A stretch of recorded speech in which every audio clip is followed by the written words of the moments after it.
Çık qatar yoluna bahar gələndə, mən sənə çiçəkli bahar göndərim. Vüsal meyvəsindən dadan bilmədik, sənə hər neymətdən var göndərim. Çık qatar yoluna faiz düşəndə, uçan durnalarla salam getirim. Çık qatar yoluna qaş qarananda, o qərib axşamı qəmi itirim. O qərib axşamı qəmi itirim.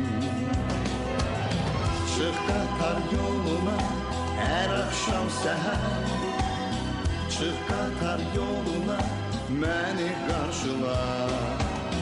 Bəlkə bir ömürlük çəkdi bu səfər, mən gələ bilmirəm, məni bağışla.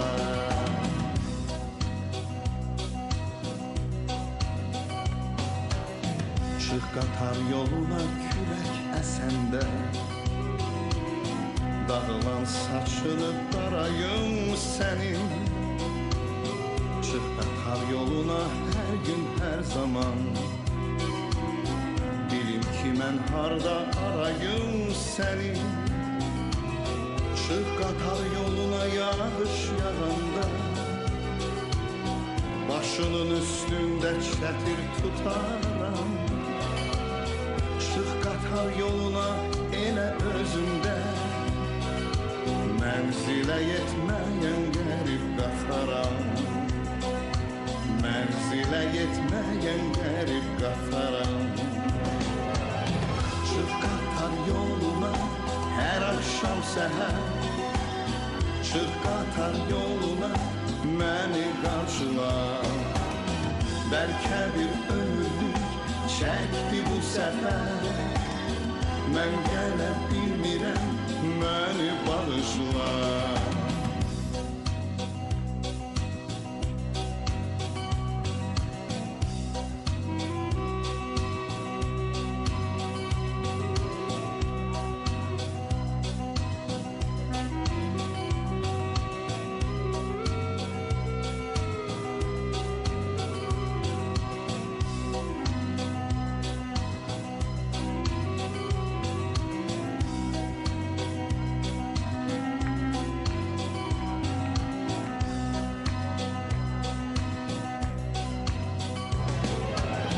Çıx qatar yoluna hər axşam səhər, çıx qatar yoluna məni qarşıla. Bəlkə bir ömürlük çəkdi bu səfər, mən gələ bilmirəm, məni bağışla. Çıx qatar yoluna hər axşam səhər, çıx qatar yoluna məni qarşıla.